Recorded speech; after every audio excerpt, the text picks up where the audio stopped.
Now on to our candidates. Incumbent Bill Huizenga is the Republican candidate for the 2nd Congressional District, and Dean Vanderstelt is the Democratic candidate for that same office. Determined by a coin flip prior to the debate, Mr. Vanderstelt will make the first opening statement. Thank you, Dave. I'd like to thank the Muskegon Chronicle and the Muskegon Community College for holding this very important event this evening. And I'd like to thank you, the audience, both here and also those who will see this later, for your participation. Tonight you will hear two different perspectives regarding the issues facing our country in West Michigan. And you'll hear two different ways to address those issues. My opponent will tell you, although not directly, that his solution is to give even greater tax cuts to wealthiest Americans and corporations, some of which fund his $1 million+ campaign. He will tell you, but not directly, that he doesn't care for the middle class, the poor, or the struggling. Instead, he will tell you that the American dream isn't for everyone. It's reserved for his wealthy and influential friends. He will tell you the way to solve our country's fiscal problems is to slash and burn those programs that provide even the most minimal relief to the poor, the struggling, to seniors, to women simply asking for equal and fair treatment. He will tell you of his plans to raise your taxes while giving trillion-dollar tax breaks to millionaires and billionaires. In contrast, you'll hear from me, someone who was raised by a mother who worked 2 jobs to care for her 5 children and yet struggled to keep food on the table. You will hear from me, who was once a young boy who worked picking fruits and vegetables in the fields to help the family, who put himself through college and in doing so rose to the ranks to become an executive in a major corporation, someone who worked hard and achieved the American dream.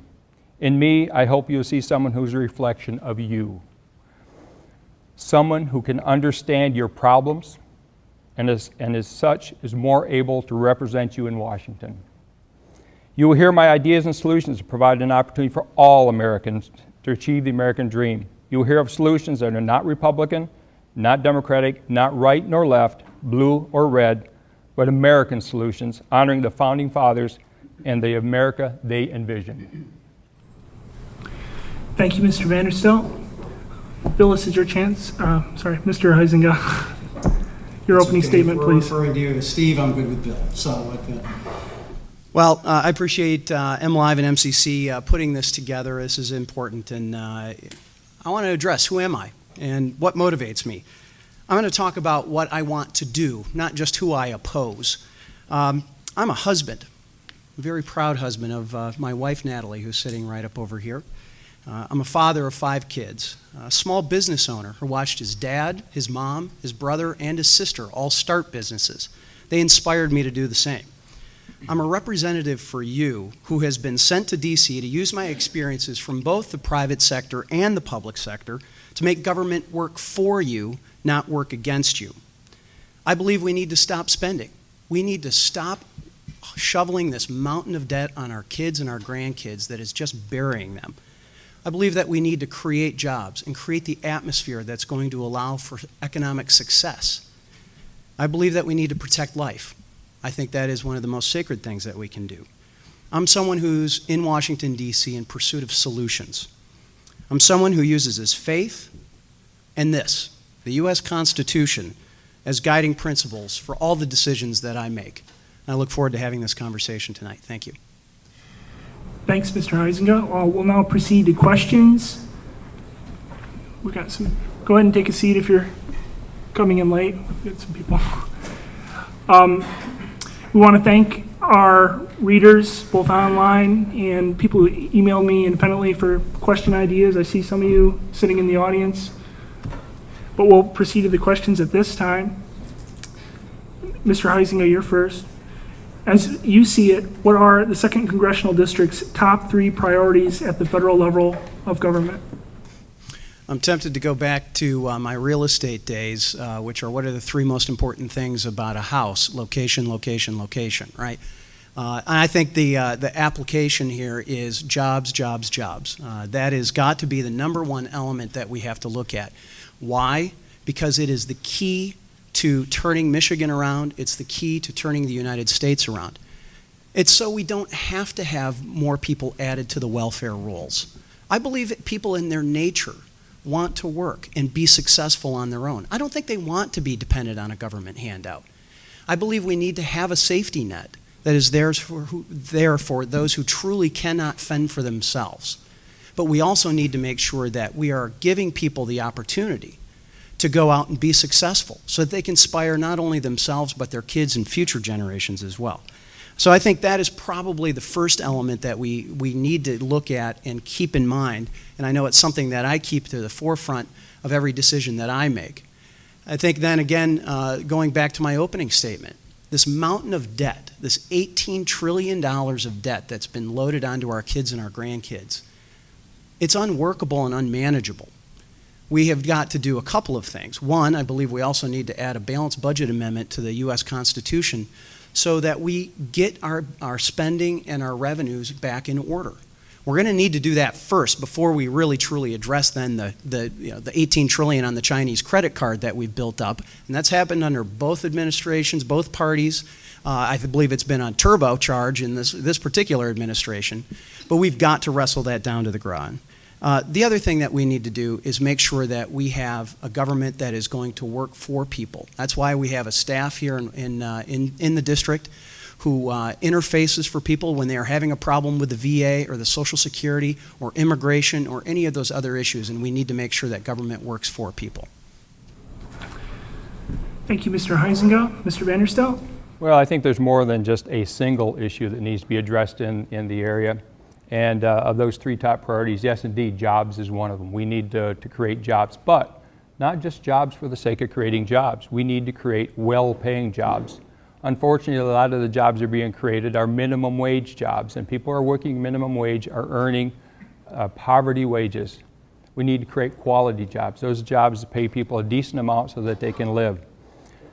That's the second point, is creating an environment where people are earning a decent pay. We need to increase the minimum wage. Simply put, people are not earning enough on minimum wage in order to take care of their families. That's a second priority. One is jobs, the other is good paying jobs as well, increasing the minimum wage. And the last thing that I'd like to say is that safety net. It's interesting to comment about, yes, we need to improve the safety net and such, but when you're cutting those programs that provide the safety net for people, give them the extensions to unemployment that they need because of the economy is down, give them an opportunity in order to get Social Security or Medicare, those kind of things that were established purposely to provide that safety net, and you cut those, that's not providing that safety net that people need. So my thought is, first, yes, jobs. We need to create jobs. Those jobs need to be good quality, well-paying jobs. Second, make sure that we increase the minimum wage to a decent amount so people that are working full-time, because if you're working full-time, you should not be in poverty, shouldn't have to be in poverty. And the third thing is, as I said, is to make sure that we create and maintain those safety nets for people that are struggling, because people are, and we need to do that. Thank you. And we'll move to the next question. Are we doing the 30-second rebuttals? Yeah. Yes, we are. Okay.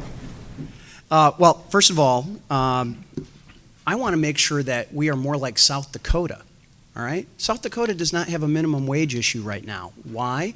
Because of economic activity. We need to make sure we have a robust economy. That will drive up wages, not the government just coming in and demanding this. And that, I think, we need to make sure is the environment that's being created. The other thing is, one of the reasons why we have seen wages stagnant is the Federal Reserve and the Federal Reserve's policy of easy money and quantitative easing, something I deal with every day when I'm on the Financial Services Committee and something I've been fighting against. Mr. Vanderstelt, you also get a 30-second rebuttal. Yeah, I think the point that has to be made here is that when someone says that we need to preserve the social safety nets and then turn around and repeatedly votes to cut those safety nets, to take those away from people that need those, something's terribly wrong with that. You know, that's not living up to what we're supposed to be doing. We're supposed to be solving problems in Washington, and we're not doing it. We're leaving people out without that safety net that they need. All right, thank you. Our next question, by the way, I already had dinner, so I'm not going to eat the microphone. Our next question is relative to the Affordable Care Act. What would your what would be your legislative approach toward future implementation of the Affordable Care Act? And Mr. Vanderstelt, will begin with you. Thank you. It needs improvements, I'll tell you that right now. When it was rolled out, it failed miserably, frankly speaking, and that was a surprise to me. You know, something that important, that piece of legislation, extremely important to the country. It was a very, very important one that was rolled out by the president. It should never have failed like it did. That to me was poor management. The other thing is that I'm looking for consistency across the country. Right now, we've got a user interface is very difficult for people to use. It's different from state to state. We need to apply consistency across the country so that we've got a system that's easy for people to use. The other thing is to take a look at it and see what improvements we could make. You know, when you create a bill that's this thick in Congress, we're all human beings. There are bound to be problems with it. And what you need to do is come together, both sides of the aisle, and look for those problems that need to be solved and fix those. You don't vote 50 plus times to throw it out. You work together to try to solve the problems.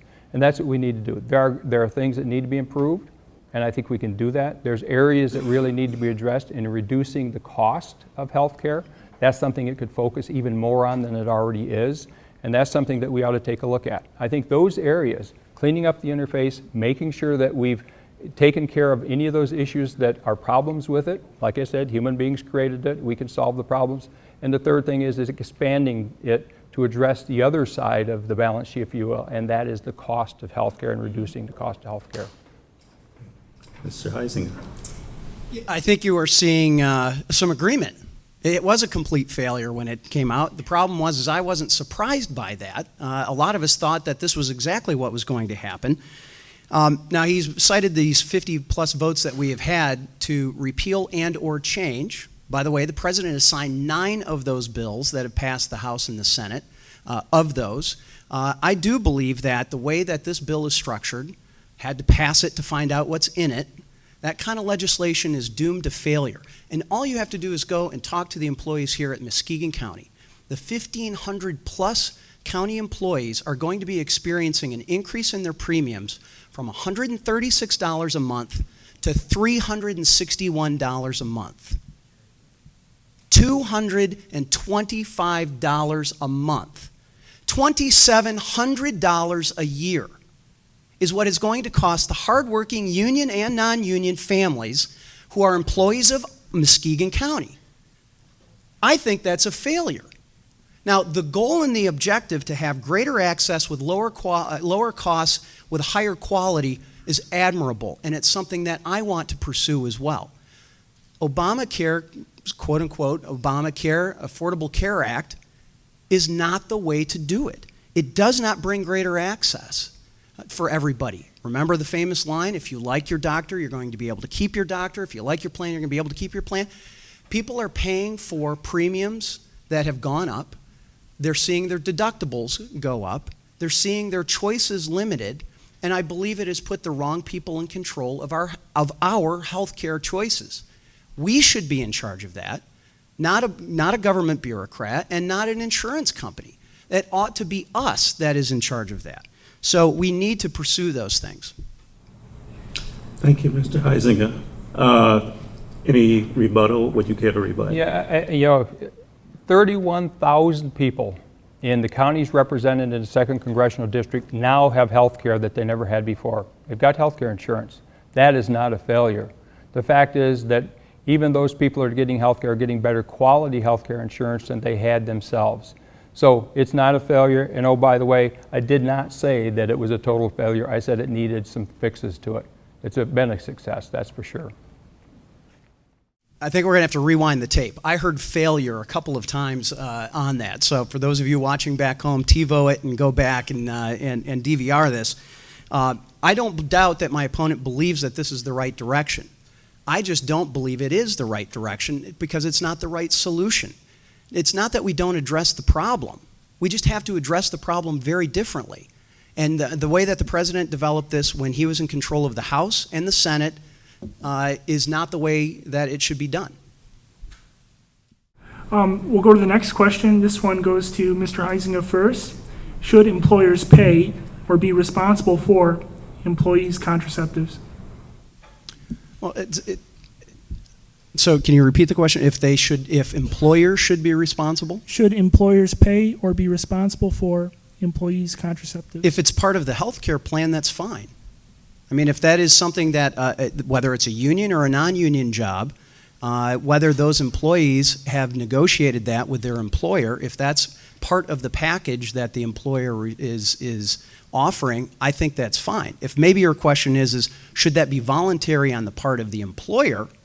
In other words, should a Hobby Lobby or should a Christian school or university or somebody else who has a moral objection to certain types of contraception or abortive pills like RU486 and other things, I think that if that is what you're getting at, then I think that we have to look very closely at what the Supreme Court said when it came to the point of requiring companies, and we saw that with AutoCam in Grand Rapids alone. That was part of this lawsuit that went to the Supreme Court. So as long as it's something that is negotiated between the union and the employer or the workers and the employers, that's fine.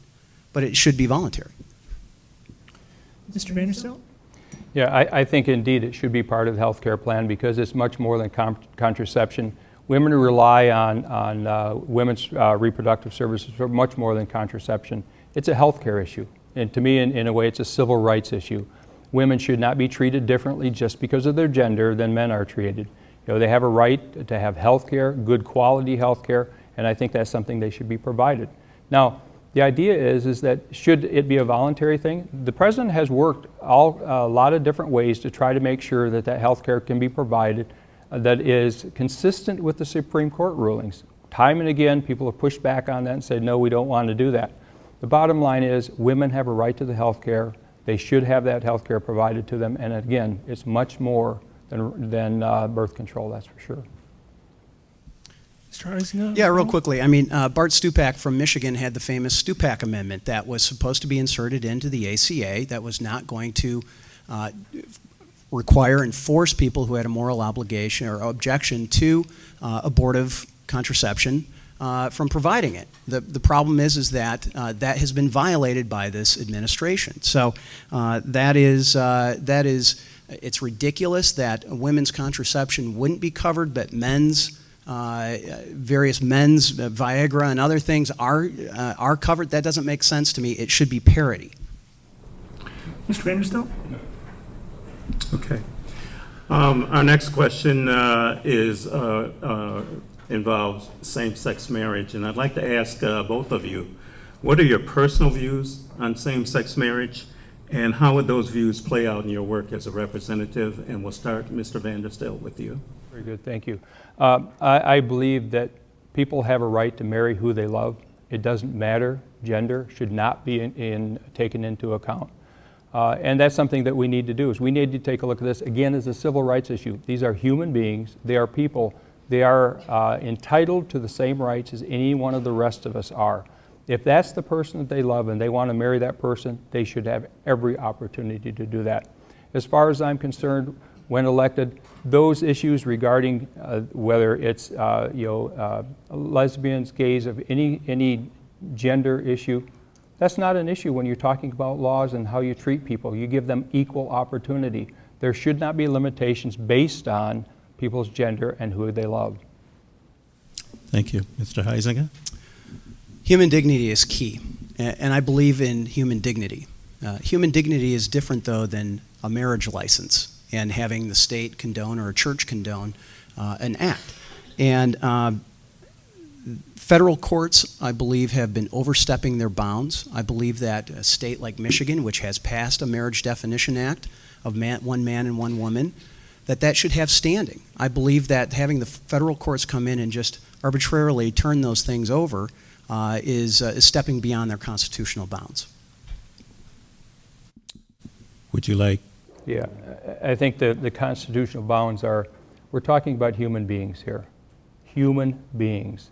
And to somehow decide that you as a big government can decide what's right for human beings, who they can love, who they can marry, I think that's just wrong.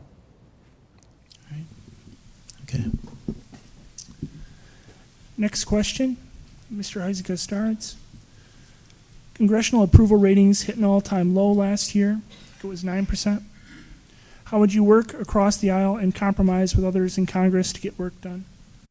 Great question, and I actually have. I've had a bill in my first term that passed through my committee, passed the House of Representatives, passed the Senate, and was signed into law by the President. It was a technical fix to the Dodd-Frank Act. I have actually had Barack Obama's signature hanging on my wall in Washington, D.C. I think actually when you visited, you probably saw it. This term, I've actually had 2 bills pass the House of Representatives unanimously. Now, my joke is that I get a little nervous when Nancy Pelosi agrees with me, but nonetheless, at least I got a couple of smiles, there we go. Nonetheless, we've had 2 bills that have passed the House of Representatives unanimously. Unfortunately, even though there is bipartisan support in the Senate, and we have bipartisan sponsors in the Senate, Harry Reid has refused to take up the bills.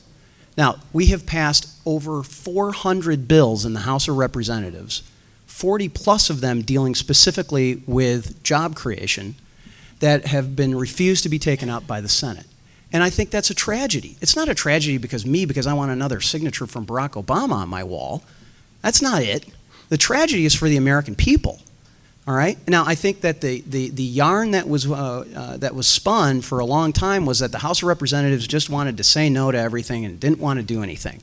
Guess what? When Nancy Pelosi and Harry Reid talk about that now, the National Press Corps and the Washington, D.C. Press Corps, they don't buy it anymore because there is this body of evidence. And unfortunately, that body of evidence is beginning to stink over in the Senate. It's been there so long. My Bill 3211, having to do with Mortgage Choice Act, has been sitting over there since June, all right? And we need to have action from the Senate as well. Mr. Vanderstelt? Well, that's where I bring my business experience into the legislature, and that is when I was working in a corporate environment, I had projects that were multinational across state lines. I had to work with companies that were in some cases were competitors. And I was tasked with building relationships with those companies in order to achieve the success we had. And part of that is looking for common ground. There's too much of this entrenchment in Washington where you're not willing to give, you're not willing to move closer to the other side.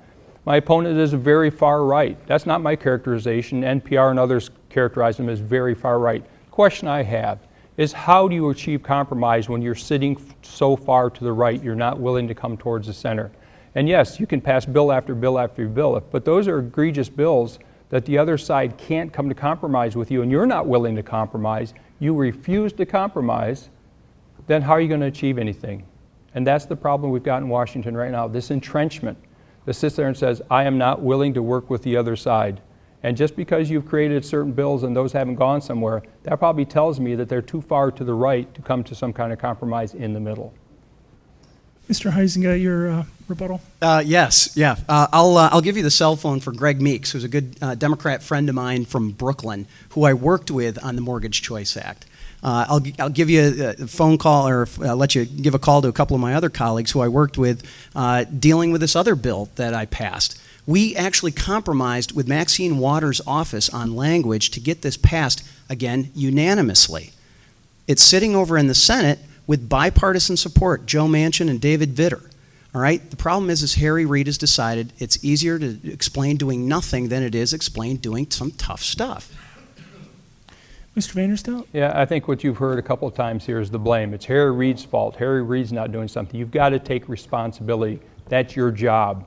And saying that I've passed a couple bills or I've got 2 bills in 2 years through, 4 years through, that's not success, a far measure for success as far as I'm concerned. Right. Our next question involves something near and dear to our hearts around here. What should be the key elements of federal policy toward the Great Lakes? And Mr. Vanderstelt, we'll start with you.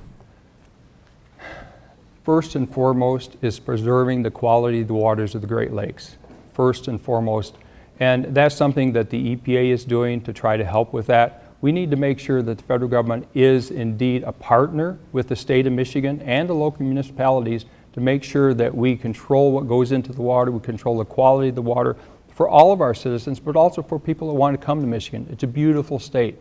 And we rely on the quality of the environment in this state, not only for ourselves and our children, our grandchildren, but also for those people who want to come here as tourists as well. So I think it's a partnership. And keep in mind, we're on the border with Canada, so there are federal issues to be dealt with water quality when it goes beyond the county or the country lines like that. That's something where the federal government can be a major player in that and should be, and we rely on them to do that. All right, Mr. Huizenga.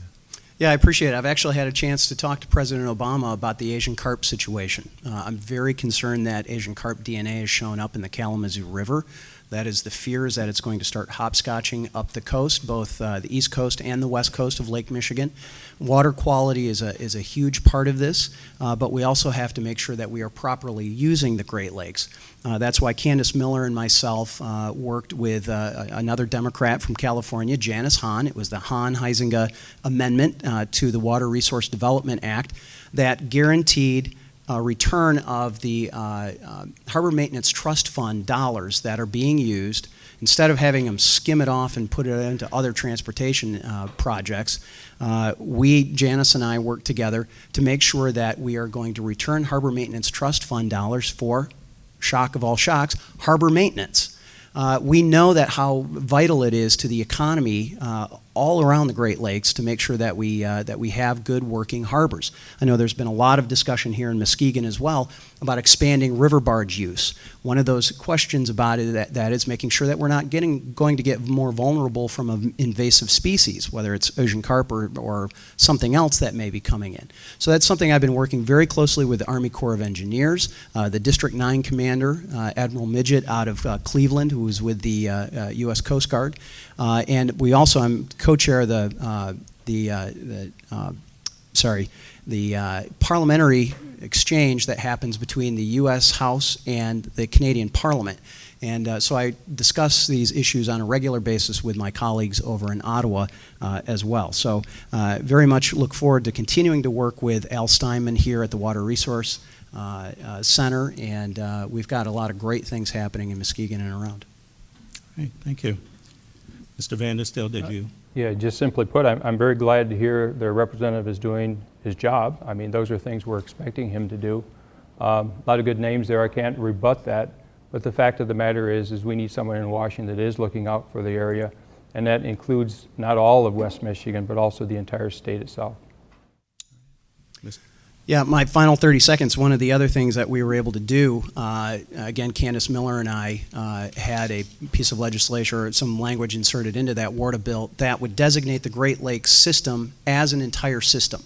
Unfortunately, the federal government looked at Lake Erie and Lake Huron and Lake Michigan and Lake Superior all separately, as separate systems, even though they looked at the Mississippi River from Minnesota all the way down to Louisiana as one system. That doesn't make sense from anybody from the Great Lakes. As you see ships come in from the St. Lawrence Seaway and wind their way all the way to Duluth, that makes sense and is a good step.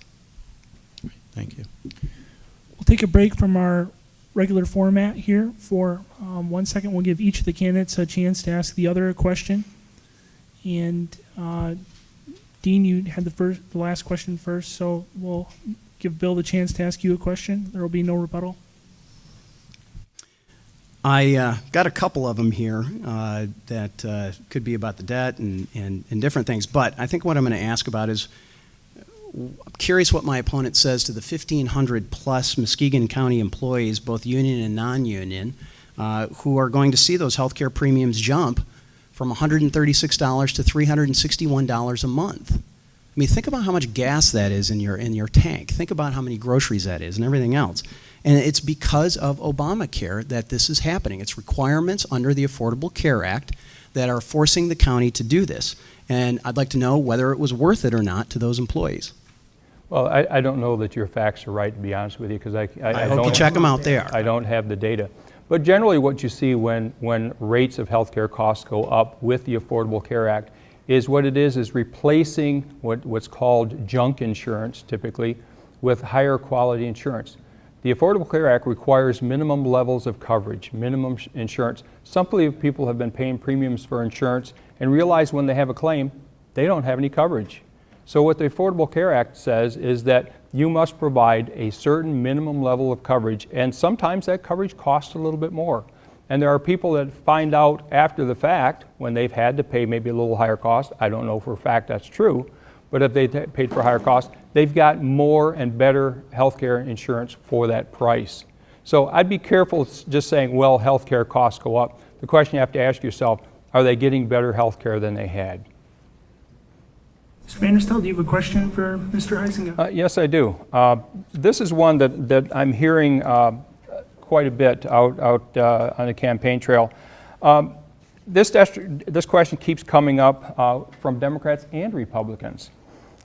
In August 2013 interview, you stated that shutting down the government, and I'll quote, was not a good thing, and this is a bad in a lot of different levels, close quote. Yet shortly after that interview, you voted to shut down the government. For doing this, you were characterized by the Grand Rapids Press as being a, quote, irresponsible GOP zealot. Standard & Poor's quantified the damage to the American economy at $24 billion. Additionally, the state of Michigan lost an estimated $18 million per day. I'd like to ask you, how are you going to make up for the financial damage you inflicted on America and the state of Michigan?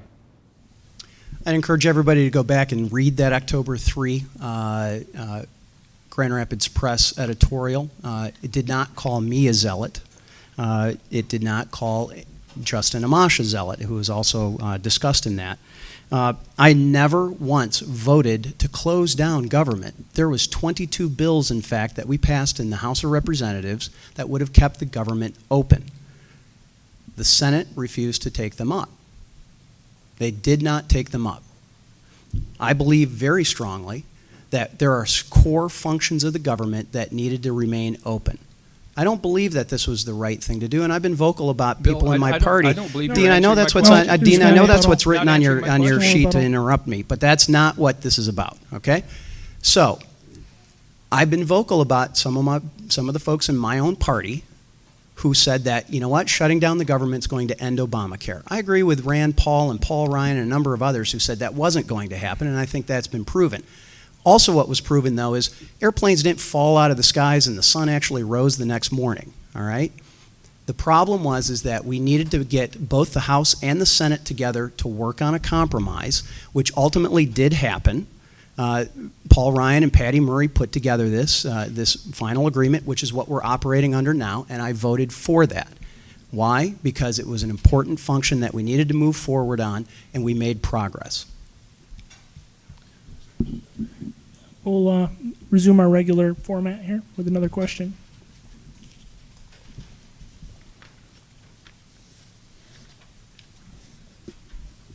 Okay. What principles should govern federal immigration reform? And Mr. Huizenga will, no, I'm sorry. It's your turn, Mr. Vanderstelt. We'll start with you. What principles did you say? Yeah, what principles should govern federal immigration reform? Well, I think we definitely need to address immigration reform. We can't keep kicking this can down the road. A couple of things that need to be done. First and foremost is we do need to improve border security so that we don't make the problem we've got extend even further than it is. The second thing is we need to address the number of undocumented persons living in the United States. You know, we can't ignore those. My opponent says those people don't want citizenship, they just want to earn some money and go home. That's not true. I've talked with a lot of people. They said, tell us how we can earn citizenship. So the idea is create a path to citizenship, an earned path to citizenship. Let people know very clearly and concisely what it takes to earn their citizenship and decide what those criteria are and let them know. Then it's up to them to decide if they're going to achieve that, if they're going to meet those criteria and earn their citizenship. We need to do that. The second thing is we need to address the number of young people who are brought here by their parents, and it's called the DREAM Act. We need to address that, and we need to make sure that those young children have themselves an ability to get citizenship. That's very necessary. Again, it's a civil rights issue, it's a human issue. These are people, we need to address the problem. Yes, Mr. Huizenga. Yeah, I think the first and foremost principle needs to be the rule of law. We need to look at that and apply the law to those who are here now and those who want to come here. I actually happen to be married to an immigrant. I've gone through that process, and Natalie happens to be from Canada. All right, and as I tell people, whether you're from Canada, Cameroon, or Cambodia, the system is broken. It does not work. It does not work well. Talk to any of our folks in agriculture. It doesn't work for them. You talk to anybody who is dealing with doctors and engineers that are needed. It doesn't work for them either. In fact, I recently just met with Bing Goy, who is in charge of the governor's immigration advocacy office. And we had quite an in-depth conversation, and we're going to be working with the administration, trying to figure out how, as the governor had proposed, getting 50,000 H-1Bs, visas, in for those folks who are graduating with advanced degrees. And if they reside in the city of Detroit, we could have that as really a hub that could come there. But first of all, we need to have the rule of law, and it needs to get fixed. It doesn't work right now, and I've experienced it from the inside. Second thing is we need to look at economic-based immigration.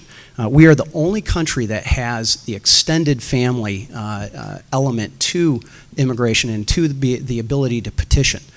Other countries have immediate spouse and immediate children. We also have expanded that to adult brothers and sisters as well as adult parents. That is something that's very unusual. I think that needs to be looked at as well because we need to make sure that the system is working for those people who we want to have here and who are going to come and be productive, who want to do that. And the vast, vast majority of them want to do that. It's very different than having an adult parent or a sibling come in. Well, I think the best way to demonstrate that is to put a bill in. You know, is you can talk about it all you want, but unless you're trying to do something about that, it's fairly shallow. I think my actions speak for their words. So, Next question. This will go to Mr. Huizenga first. What is Congress' role in ensuring veterans get the medical care they need? oh, this hits very near and dear. Prior to coming up here tonight, I stopped in and saw my 92-year-old father, who's a disabled World War II veteran. He's in a nursing home now. Last week, I was with the folks here from the Legends flight from Muskegon and spent the day with them as we visited the World War II Memorial, the Korean War Memorial, the Vietnam War Memorial in Arlington. I don't know of anyone who has not been completely outraged at the news reports of what has happened in those VA hospitals and the lack of care to our veterans, whether they be a Vietnam veteran who's dealing with PTSD or a most recent Afghanistan or Iraq vet who's dealing with the same thing. We have, I believe, a moral obligation to these men and women who are bearing scars, both physical and mental and emotional, to take care of them. I have worked very hard on that. In fact, we have a staff person who predominantly her job is to work with veterans issues here in the district. And we've worked very closely with Dave Ealing and others in and around the district to make sure that we are trying to give the care that we possibly can to veterans. So talking to some friends who are on the Veterans Affairs Committee, they have met with the new secretary. General Shinseki was an honorable man who served his country well, but he was not an administrator of that particular department. I believe that the new person is showing some signs of doing this properly. It's about the customer service for those men and women who need that help. And I hope and pray that that is going to get turned around, and we need to demand that, not just as policymakers, but I think as citizens. Mr. Vanderstelt? I think there's an area we are in very much in agreement, but I'd carry it one step further probably than that. And is that as we're talking in Congress about going to war and putting our troops, men and women, in harm's way, part of the process should be looking at that from when they come home. Are we providing the services to them that they need when they come home with some very serious injuries, PTSD and others? We need to make sure that those are part of the discussions before we ever send someone into harm's way. That if we're not willing to budget for the care they need when they come home, we should never send them there in the first place. And that's what's happened Over the years, we have authorized actions in other countries, but we have not authorized the funding necessary to take care of the Veterans Administration and the people when they come home. That needs to be solved. And yes, indeed, we need good administration. When you hear of records being fudged and changed to somehow report people are getting care that they're not, they're getting it more timely fashion than they're not, that indeed requires a change in management. I agree with that. So first and foremost, let's make sure that if we are going to send people into harm's way, we're providing the care for them that they deserve when they come home. Mr. Huizenga, a rebuttal?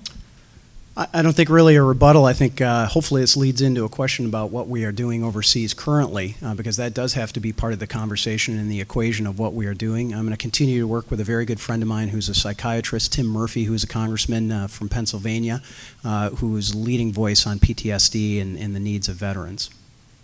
Mr. Vanderstelt? I'm fine, thank you. Right. Well, amazingly enough, Mr. Huizenga, this leads into a question about what we are doing overseas currently. Should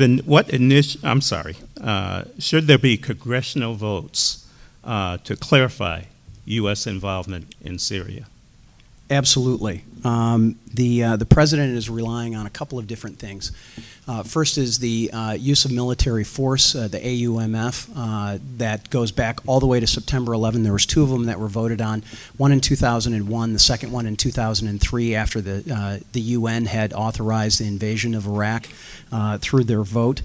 He is relying on that to cover the actions in Syria as well as northern Iraq fighting ISIS. And then when he kind of runs out of rope on that argument, he flips over to the War Powers Act. The War Powers Act says that we're going to have 45 days from first action to get the Congress to approve. There's debate, and the president has been sort of leading this debate as to, does that mean for each bombing action? Does that mean for each campaign? I think that's sort of violating the spirit of this as well. It's been interesting watching some of my friends on the left who have been doing mental and verbal gymnastics trying to get out of all the criticism that they heaped on the Bush administration, yet try to defend what this president is doing in pursuit of ISIS and some of the other goals and objectives that we have, whether it's Libya or other places as well. So I believe that the president has a constitutional responsibility to come to Congress for this and have this conversation and have that authorization. I also believe he frankly owes it to the American people, especially as someone who in 2008 ran on this particular issue about extracting troops off of the ground in the Middle East, that he, just for the moral authority of approaching the citizens of the United States, he would be better off for that. And have no doubt, we have men and women in harm's way right now. We have 1,700 advisors in northern Iraq, and we all just saw, I'm assuming, we all just saw the bombing that's happening in Baghdad from ISIS right now. Mr. Vanderstelt. Yeah, absolutely. The Congress does have a constitutional responsibility to vote on this. It surprises me that they've taken a recess when they really should be addressing this very, very important issue. So they're not living up to their responsibility in that regard. It is their responsibility to weigh the issue, to be advised by the president, and he has asked them for their authorization for what's happening. And I think that we need to make sure that Congress gets back, does what they're supposed to do, and listens to and actually debates. You need to have that debate of, is this the right thing that we're doing? Are we sending people into harm's way? And something that is very near and dear to my heart is, whenever we send any young man or woman into harm's way, that should be something that is done as a last resort, a very last resort. That requires, it demands that we have a robust discussion in Congress about, is it the right thing to do? And then, and only then, do we take that action. Do you have a rebuttal? Yeah, I believe my opponent's sort of conflating a few things here. The president did not ask for authorization from Congress. He said, I don't need it, but I guess I would like it for the training of the Free Syrian Army, the quote-unquote moderate troops in Syria. I voted no on that. I'd be curious to know how my opponent would have voted on that. I voted no on that because it really was not a plan. The president did not develop a plan here. And we are muddling our way through on foreign policy that is embarrassing, frankly. And when Qatar and Egypt are bombing Libya, and they don't even bother to tell us, much less ask us, that's a huge problem. Do you have any? Yeah, I think the important thing is that the president is doing what he needs to do without approval of Congress. Again, I mentioned it, Congress needs to get engaged in this. They can't turn around and keep blaming the president for what he's doing. They need to live up to their responsibility. They need to get back and debate the issue, discuss it, and decide what they're going to do. They're not doing that. Thank you. Next question. This will go to Mr. Vanderstelt first. What initiatives will be key in federal energy policy going forward? I think the most important thing that we need to do, and this is for our children, our grandchildren, and for the future of the country, is to take a look at getting ourselves away from petrofuels, from CO2 creating fuels, and start looking at a greener environment and a greener energy future for the country. There's things that can be done, and we continue to give billions of dollars of subsidies to the oil industry, and yet we talk about in Congress of reducing subsidies for alternative energies. I think that's short-sighted, extremely short-sighted. We need to be taking a look at what's the future for generations to come, not just now in front of us. We keep looking at opportunities, some people to make a buck on things such as the KXL pipeline and others. Short-sighted. We need to take a look at where do we invest the dollars and where will they best be served for future generations. So what we need to do is start creating and improving the incentives for green energy, for alternative fuels, those type of things. We're starting to see the tip of the iceberg where the cost of solar energy is coming down, the cost of wind energy is coming down, is becoming competitive with coal and other things. We need to push that and help companies, actually help them in their investment, in their research and development to make those things come true.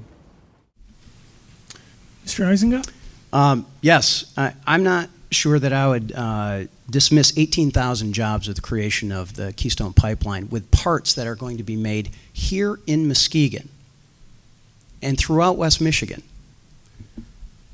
Those are real jobs, folks. That's why all the major unions back the Keystone Project, all right? Energy independence has to be one of our main objectives and goals in this. There is no getting away from the fact that coal is the backbone of our energy source right now. And again, talking about Canada, I happened to serve when I was in the Michigan legislature. I was the vice chairman of the Energy and Technology Committee, and I chaired a subcommittee on alternative energy. And I went to Canada that had just elected a prime minister, Dalton McGuinty, who had pledged to shut down every coal-fired power plant in Ontario in 5 years. That was almost 15 years ago, and not a single one has been closed down yet. Why? Because even they discovered that. And 40% of their energy comes from hydro, all right? So we are going to have to figure out how we are going to make coal as clean as possible, how we have energy independence so we're not dependent on places like Russia and Venezuela and Nigeria and Saudi Arabia and other places in the Gulf. The Canadians are going to be pulling this oil out of the oil sands in one way or the other, and it's going to either go to their refineries, our refineries, or China's refineries. But it is going to get pulled out, and they're going to continue to do that. By the way, how we get rid of some of the inequities dealing with subsidies is through tax reform. That is going to be a key element of what we need to do. I hope that's also a question that we're going to be coming up on. But tax reform needs to go after these various carve-outs that have just turned the U.S. tax code into Swiss cheese.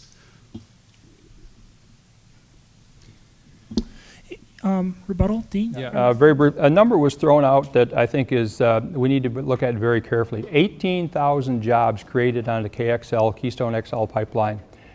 There is a Cornell University study that was done that says that Keystone pipeline, not only we've got the issues with pollution, but it will create very few jobs. In fact, that oil is actually meant for export. And oh, by the way, it will increase the price of fuel in the Midwest. If you want to pay for more for gas and home heating oils and such, go ahead and proceed down that path.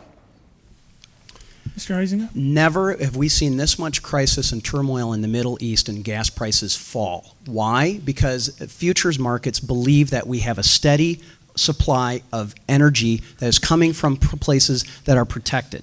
The Alberta Clipper was a State Department approved transnational pipeline that came out of Canada. The radical environmentalists got all up in arms about it, and they picked the Keystone pipeline as the next target. The State Department, the Obama State Department, has said that there is going to be negligible effect on the environment if we build the Keystone pipeline. All right. Should the federal government in the future bail out auto manufacturers or other big businesses? And I'd like to start with you, Mr. Huizenga. Yeah, thank you. And let's name those other big industries, like banking, like on Wall Street. I think the TARP bill was a tragedy, should not have happened.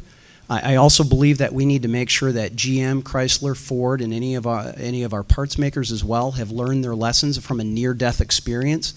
And I hope and pray that we never have to do this again. And I'll tell you a quick story. I was sitting, because of my committee, I have to drag myself to New York usually about once a quarter to go and try to make sure I understand what's happening there. And I was sitting across the table from the president of a major international bank, and the CFO was sitting next to me, and he was saying, you know what, Congressman, if this was ever going to happen again, we'd have to have the federal government do exactly what they did before and put together a program like TARP. And the CFO chimed in, and I said, I don't mean to be rude, but I'm curious. Do you live in Westchester? She kind of, well, yes. And for those of you who don't know, Westchester is the ritzy suburbs north of Manhattan, all right? I said, did any of you or your friends or your family members, did any of them lose their jobs or lose their home because of what happened? She paused and said, no, I don't think so. I said, well, here's your problem. I had friends and family members who did. I can't go and face them. My friend Rick, who lost his family's business and lost his home and had to move to Seattle to try and take care of his kids, I can't go back home and explain to Rick that we had to just redo TARP again. All right? I think that was a tragedy of what had happened. I don't think that anybody has the appetite to live through that again.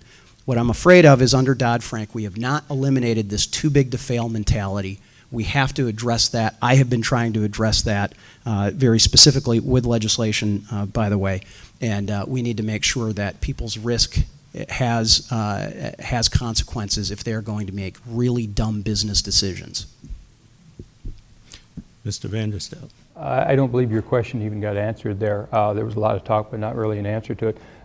Regarding the auto industry, your question, absolutely, that needed to happen. They needed to have the help from the federal government, because imagine the impact. Now we're not just talking about the auto industry, the big three, if you will, but also the second, third, and fourth tier suppliers to those. Imagine how many jobs would have been lost in this county, how many people would not have had a job, would have probably lost their home, and who knows what. That was necessary. It had to be done to protect the economy. And unlike my opponent, the answer is yes. If that happens, we have to make sure that we are there to protect it. Now, what we do is we put systems in place to make sure it doesn't happen again. Those are things that need to occur. Regarding the big banks, the bailout that's required, yes, they're too big to fail. Congress threw out, if you will, something called the Glass-Steagall Act. Glass-Steagall provided a protection that prevented the big banks from gambling with their depositors' funds, and said you can do what you want with your own, but you're not free to do that with your depositors' funds. Glass-Steagall, or a modern version of that, needs to be put back in place to protect us from that, so that we don't get to that point where those banks are too big to fail. We need to make sure that something like that is put in place to protect us, the taxpayers, from ever having to do that again. Mr. Huizenga. Yeah, and to clarify, the question was about future bailouts. So maybe the headline is Dean Vanderstelt supports future bailouts. That is, I think, a huge mistake. And moving forward, I agree that there are some serious issues with Glass-Steagall. I also know that there are major problems with the Dodd-Frank Act that have to be fixed, and I'm trying to do that.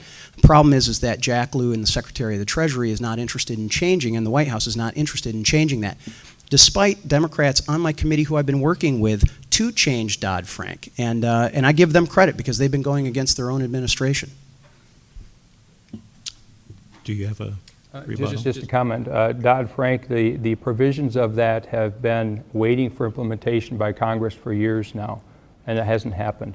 Those things, a lot of those features were put in there to protect you and I, the average person, from egregious or onerous actions of big banks and financial institutions, by the way, the same ones that my opponent oversees in his role on in Congress. That needs to be put in place. Those provisions that are already in it need to be put in place. And just to clarify, this is something I know something about. no, Congress no, has no, nothing to Bill, do with Bill, you don't implementation. get it. Nothing You to do don't with get it. implementation. All right. It still doesn't have anything to do with implementation. Bill, you don't get free time. We're now entering the end of our program here. Each of the candidates will make a closing statement. Because of the coin toss that Dave mentioned earlier, Dean will get the first closing statement. Okay, thank you. I am very worried about what's happening in America. Very worried. The collapse of the middle class, the rampant increase in poverty, the people going hungry in this country, some of who are children in this district that will go to bed hungry tonight. The American dream is being stolen from our children. Government exists to solve these problems, but they're not being addressed. My opponent's actions have gridlocked Washington. His unwillingness to work with others has led to historic low approval ratings and the most dysfunctional Congress in history. The people's work is not getting done, and people, including people right here in West Michigan, are hurting. My opponent has been characterized, and I'll say it again, and I'll quote it, an irresponsible zealot, and that he demonstrates, quote, poor leadership. Those are not my words. Those are the words of the Grand Rapids Press. People are tired of the dysfunction in Washington. They are tired of the extremist actions that don't lead to solutions, but just continue the gridlock. Quote, a vote for Huizenga is a vote for more of the same. Again, those are not my words. Those are the words of the Muskegon Chronicle. You know, a year ago today, we were in the second week of the government shutdown, a shutdown that cost the U.S. economy $24 billion, and the Michigan economy $18 million a day. What's so amazing to me is that my opponent is the same radical zealot, the same poor leader that inflicted this harm on our economy and state. And you know what really worries me? That he could, if reelected, do it all over again. Our founding fathers very wisely gave us the opportunity to change representation every 2 years. I urge every voter in the 2nd Congressional District, whether Democratic or Republican, to seize that opportunity to improve our futures, and that generations to come will have a better future because of it. Thank you. Mr. Huizenga, your closing statement. And I'll eat into my own time because of my outspokenness prior, but I'm a person who is in pursuit of solutions. I'm a person who believes that when I have to look at my kids and myself in the mirror, I have to let them know that I did my best in trying to keep them from drowning in this mountain of debt that has been piled on them. I need to make sure that we're able to look the constituents of the 2nd District and around this state and around this country and said, your government's working for you, not against you. And I'm afraid that way too often government is not working for people. It is working against them. As I had said before, you know, I'm a husband, I'm a dad, I'm a small business owner that's got 2 full-time employees and 2 part-time employees, a 3rd generation. And I've watched my dad, my mom, my brother, my sister all start small businesses. And I know it's getting harder and harder and harder. And if you talk to entrepreneurs and talk to people who are willing to put all of their financial resources on the line to pursue their dream, they're feeling drowning out, like they're getting drowned out. They're feeling like they couldn't go do this again if they had the opportunity. And again, I guess, as I would say, I'm someone who uses his faith and also this Constitution as guiding principles for the decisions that I have to make. And oftentimes in Washington or in Lansing or in Muskegon County, when you're a policymaker, it's not good decision versus bad decision. It's bad decision versus really bad decision. But you got to go pick one. And I see faces in this crowd who have to go through that decision all the time. And those are the types of things that we are doing. So I appreciate the opportunity to be here with you tonight. I think this is a great opportunity for us to have a conversation about the visions that we have for the size, scope, and role of government. Thank you. Thank you, candidates, for participating tonight, and for those who've come to attend in the audience.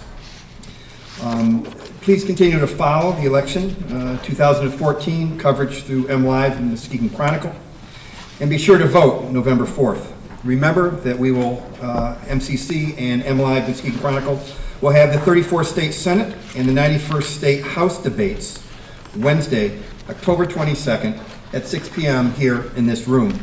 Good evening.